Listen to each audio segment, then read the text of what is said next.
Hey folks, Mack McCarty here again with the Rough and Tumble channel. This story here is about a guy that helped me get in the union. You know, he helped me out. I appreciate what he did. He was quite a hard-headed guy, but I thought the world of him. You could learn from that man. He had a lot to offer, but boy, he could sure be pretty contrary sometimes. And this story illustrates it. He wasn't a man to be messing with. He just wasn't. And I had got sent down on the Amaco Willis Wooley Lease, and they were making a big change up at the tank battery. Amaco had contractors down there, you know, backhoes, welders, you know, electricians, us, and a lot going on. They were changing a lot of stuff up on this battery, and so I went down there to meet this company hand, and I don't remember what his title, construction foreman or superintendent, something like that, but he worked for Amaco. And he lined me out on the job, what all needed to be done. Now, it was July and hotter than blue blazes. You know, it's East Texas. It's just the way it is. Well, I got all lined out on it and was getting ready to start up on it. I had ordered some stuff that was needed. And no, I hadn't even got a chance to order it, because the next day, the employer told me, Lacey Company wants you down at Carthage. And I said, well, I'm already lined out on this Amaco stuff. He said, well, we will send Mack on that. And I said, now, that won't go over very well, him having to take over my job. He said, well, he's not having to take it over. He says, you haven't even started it. You only talk to the guy. I said, I know that, you know that, but you know Mack. And he said, well, that's just the way it's going to be. This other company won't accept anybody but you. Well, you know, people get things in their head. I'm kind of like that myself. If I got a mechanic I like to work on my automobile, that's who I want to do the work. You know, on my air conditioner, you know, whatever it is, we trust certain people, and we want them to do the work for us. Well, that's the way this company was about me down there. I got along very well with their people, and I loved working for them. You know, they were a good company to work for. And but so was Amaco. Either one was good. Well, I had to get a hold of Mack and tell him what was going on, and of course, rah, you know, and he wasn't happy. He was not one bit happy. And I said, bud, I know how it is, but I said, I haven't started anything.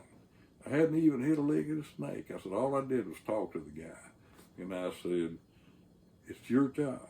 I said, I'm going to take you down there. I'm going to show you what he showed me, and you can run with it just the way you want to. I said, I don't have any opinions. I said, I'll tell you what he wants, and it'll be up to you to do the job the way you want to. Well, he kind of settled down, but he still had that little bit of a burr in under his saddle, because they didn't call him and want him down there first. And they got down there working on that job, and his apprentice was telling me this story after it happened. Man, it was hot. It was mighty hot. And they had ditches dug all over the place down there, backhoes to dig it out for them. And they were down in that ditch running conduit, sweating, you know, like you just really sweating, wet. And this Amaco field boss, construction boss, comes up in that air-conditioned car. And he sits there and he's watching everybody. And he's sitting in that air-conditioned car, not even rolling the window down or letting it down, whatever. And he's not going to get out of that air-conditioned automobile and sweat one bit. He's watching from the air. So he does this for a while, and finally, for some reason, he wanted to say something, and he got out of the car, and he walked over to the edge of that ditch, looked down at Mack and that apprentice, and he says, "By George, this sure is hot out here today, ain't it?"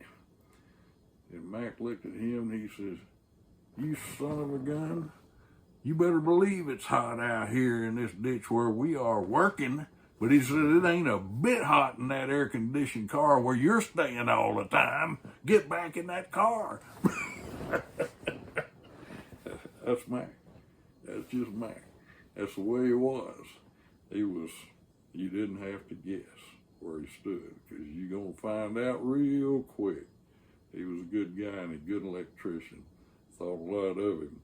But you didn't have to worry about him pretending for you, because he wasn't going to. But he was going to get that job done, and he would do it good. He would do it right. Anyway, that's the story for today. Still would love to hear some of y'all's. I have touched base with a couple of my old friends from the oil field. Turns out they've had some health issues also, hospital stays and surgeries and different things. And guys, you're in my prayers.